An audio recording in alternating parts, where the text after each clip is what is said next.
ఓం నమ శివాయ శ్రీమాత్రే నమః. మిత్రులకి శ్రేభిలాషులకి అలాగే నన్ను ఎంతగా ఆదరిస్తున్న యూట్యూబ్ ప్రేక్షకులందరికీ కూడా పేరు పేరు ధన్యవాదాలు.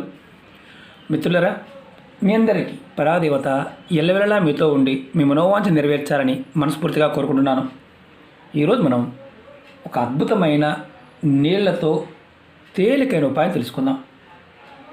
సోమవారం ఉదయం నిద్ర లేవగానే మీ ఇంటి గుమ్మం బయట ఈ నీళ్ళని చల్లండి. మీ ఇంటి నుండి దరిద్ర దేవత బయటకు వెళ్ళిపోతుంది, లక్ష్మీ ప్రసన్నత లభిస్తుంది, అలాగే ధనం వృద్ధి చెందుతుంది, ధనరాబడి రోజు రోజుకి పెరుగుతుంది, మీ ఇంట్లో పాజిటివ్ ఎనర్జీ పెరుగుతుంది, మిమ్మల్ని వెంటాడుతున్న దౌర్భాగ్యం తొలగిపోయి అదృష్టం మిమ్మల్ని వరిస్తుంది. అలాగే కుటుంబ సభ్యుల మధ్య గొడవలు సమస్యలు ఉంటే తగ్గిపోతాయి. ధనం, ఐశ్వర్యం, అలాగే సౌభాగ్యం కూడా మీ కుటుంబంలో వృద్ధి చెందుతుంది. జీవితంలో అద్భుతమైన మార్పులు వస్తాయి. ఎటువంటి నెగటివ్ ఎనర్జీ అయినా సరే ఇంటి లోపలికి ప్రవేశించకుండా ఈ నీరు మిమ్మల్ని కాపాడుతుంది. మరి ఎలా చేయాలి, ఏ విధంగా చేయాలి మీకు నేను చెప్తాను. ఆ విధంగా ప్రయత్నించండి. అలాగే మీకు ఈ వీడియో నచ్చినట్లయితే లైక్ చేయండి, ఛానల్ని సబ్స్క్రైబ్ చేసుకోండి, పక్కనే ఉన్న గంట సింబల్ని యాక్టివేట్ చేసుకోండి.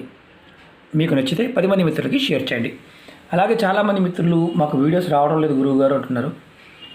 నేను మన కొత్త ఛానల్ లింక్స్ కూడా వీడియో డిస్క్రిప్షన్లో ఇచ్చాను. అలాగే ఫేస్బుక్ లింక్ కూడా వీడియో డిస్క్రిప్షన్లో ఇచ్చాను. ఎందుకంటే ప్రతి వీడియో మీకు షేర్ చేస్తూ ఉంటాను. పాతవి చేస్తూ ఉంటాను, కొత్తవి కూడా షేర్ చేస్తూ ఉంటాను. మీకు ఎవరికైతే రావడం లేదో వారందరికీ కూడా అందుబాటులో ఉండడానికి మీకు వీడియోల్ని షేర్ చేస్తూ ఉంటాను. అలాగే మీరు ఏ ఉపాయం చేసినా నమ్మకంతో, విశ్వాసంతో ప్రయత్నించండి. నమ్మకం లేదు గురువుగారు, మాకు ఇలాంటి వాటి మీద నమ్మకం లేదంటే పొరపాటున వీడియో కూడా చూడదు, చేయవద్దు. నమ్మకం లేనివారు వీడియోలు కూడా చూడవద్దు. కారణం ఏంటంటే ప్రాకృతికమైన శక్తి, పంచభూతాల్లో ఉన్న శక్తి మనకి సహాయం చేస్తే మనకి అన్నీ సాధ్యమవుతాయి. అది గుర్తుంచుకోవాలి. అలాగే తాంత్రిక ఉపాయాలు ఎప్పుడు కూడా ఎలా ఉంటాయంటే సమయానికి చాలా ప్రాముఖ్యత ఉంటుంది. పదార్థానికి, సమయానికి, ఈ రెండు విషయాలు మనం గుర్తుంచుకోవాలి. అలాగే మన మానసిక స్థితి సరిగా లేదనుకోండి, మీరు ఏది చేయమాకండి. కారణం ఏంటంటే రాదు అనేవాడికి ఎప్పటికీ ఏది రాదు, వస్తుంది అనేవాడికి ఏదో రోజు ఖచ్చితంగా వచ్చి తీరుతుంది. అది దాని అర్థం.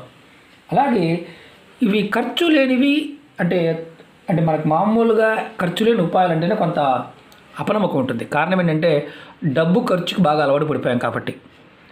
ఈ తేలికైన ఉపాయాలు ఎప్పుడు కూడా పరిపూర్ణమైన నమ్మకంతో ప్రయత్నం చేస్తే చాలు.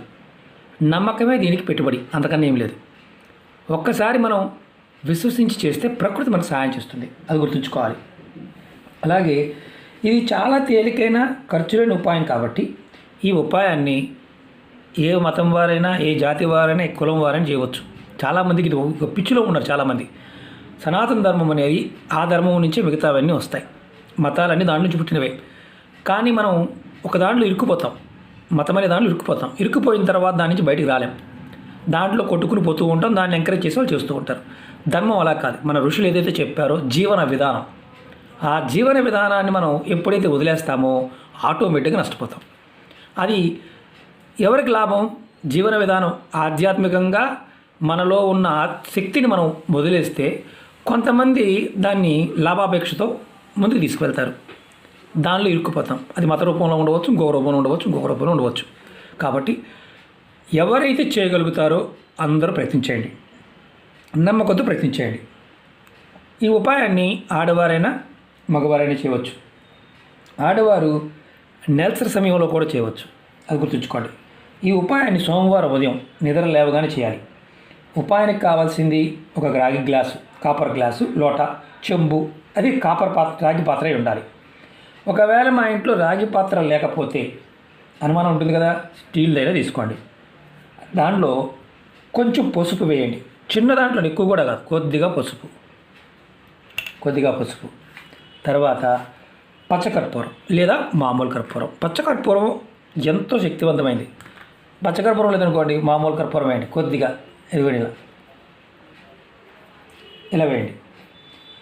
మీరు చిన్నదైనా తీసుకోవచ్చు, పెద్దదైనా తీసుకోవచ్చు. ఎక్కడైనా అంటే సైజు పెద్దగా ఉన్నా ఎక్కువ మోతాదులో తీసుకుని కూడా చేయవచ్చు, ఇబ్బంది లేదు. కానీ చిన్నదాంతో చేసుకోండి.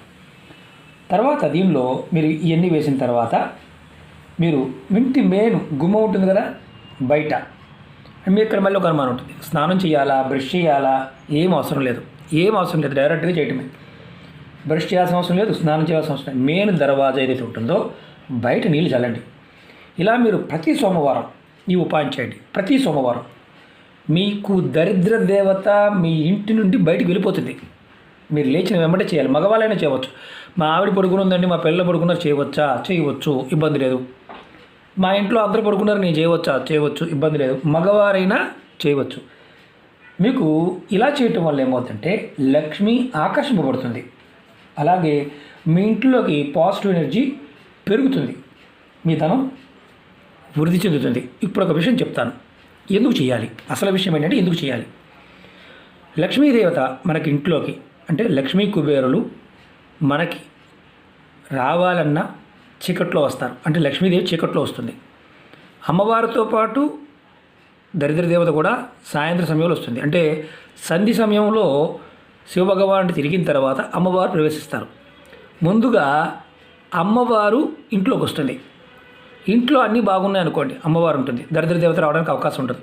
అమ్మవారు వచ్చి వెళ్ళిపోయింది అనుకోండి, దరిద్ర దేవత ఇంట్లోకి వస్తుంది. ఇక అక్కడి నుంచి మొదలవుతాయి కొట్టుకోవడాలు, తిట్టుకోవడాలు, అన్ని రకాల సమస్యలు మొదలవుతాయి. ఎప్పుడైతే మీ ఇంటి గుమ్మం బయట మరియు ఊడవాలా అని అనుమానం ఉంటుంది, అంటే ఇల్లు బయట ఊడ్చి పోయాలి, ఏం అవసరం లేదు, డైరెక్ట్గా మీరు ఇలా చేసి చల్లండి అంతే. అలా చల్లితే చాలు. ఉదయాన్నే మీరు లేచిన తర్వాత తెల్లవారుజాము 4 గంటల దగ్గర నుంచి బ్రాహ్మీ ముహూర్త సమయం నుంచి మొదలుపెట్టి మీరు 10ంటికి లేచినా సరే ఈ పని చేయండి. మేమిద్దరమే ఉంటామండి, మా వారు చేరు, మరి ఆయన వెళ్ళిపోతారు పొద్దున్నే లేచి, నేను చేసుకోవచ్చు, ఇబ్బంది లేదు. ఎందుకంటే అనుమానాలు కూడా ముందే మీకు వీడియోలోనే చెప్తున్నాను కాబట్టి 10ంటికి లేచినా సరే ఈ పని చేయండి. మీరు లేచిన తర్వాత మీ కుటుంబ సభ్యులు ఎర్లీ మార్నింగ్ చేస్తే, అంటే తెల్లవారుజామున లేచి చేస్తే విశేషమైన ఫలితం ఉంటుంది. ఇప్పుడు సూర్యోదయానికంటే ముందు, అంటే సూర్యుడు ఉదయించక ముందు చేస్తే విశేషమైన ఫలితం, ఖచ్చితంగా మార్పు వస్తుంది. మీరు చేసిన వారం రోజుల్లోనే మీకు ధనం మీ ఇంట్లో నిలబడుతుంది, అంటే వృద్ధి చెందుతుంది. అలాగే పాజిటివ్ ఎనర్జీ పెరుగుతుంది మీ ఇంట్లో. మీకు కుటుంబ పరంగా ఏదైతే పంచాయతీలు ఉన్నాయో పంచాయతీలన్నీ తొలగిపోతాయి మెల్లమెల్లగా. పూర్వం రోజుల్లో కల్లాపు చల్లేవారు, ముగ్గు వేసేవారు, గుమ్మానికి పసుపు రాసేవారు, ఇవన్నీ ఇప్పుడు పోయాయనుకోండి. ఈ చిన్న ప్రయత్నం, చాలా చిన్న ప్రయత్నపూర్వకంగా చేసి చూడండి, అద్భుతమైన ఫలితం వస్తుంది. ఎందుకంటే మన కుటుంబంలో గొడవలు ఉంటే ఆ గొడవల వల్ల ఆర్థికమైన నష్టపోతాం. భార్యాభర్తల మధ్య సరైన సంబంధం లేకపోయినా, పిల్లల మధ్య తల్లిదండ్రుల మధ్య సరైన సంబంధం లేకపోయినా ఆ కుటుంబం వృద్ధిలోకి రాదు. ఇంకొకటి మెయిన్ ఏంటంటే మన ఇంట్లో ఒకరి మీద ఒకరు చాడీలు చెప్పుకుంటూ ఉంటారు, అవి కూడా తగ్గుతాయి. ప్రయత్నపూర్వకంగా ఈ చిన్న ఉపాయాన్ని చేసి చూసి ఖచ్చితంగా మీరు కామెంట్ చేయండి. ఎందుకంటే ఈ ఉపాయం మీకు రక్షణగా పనిచేస్తుంది. నేను పదే చెప్తుంటాను, ఏది చేసినా నమ్మకంతో చేయండి. అలాగే మీకు ఈ వీడియో నచ్చినట్లయితే లైక్ చేయండి, ఛానల్ని సబ్స్క్రైబ్ చేసుకోండి, పక్కనే ఉన్న గంట సింబల్ యాక్టివేట్ చేసుకోండి. మీకు నచ్చితే 10 మంది మిత్రులకి షేర్ చేయండి. ఓం నమః శివాయ, శ్రీమాత్రే నమః.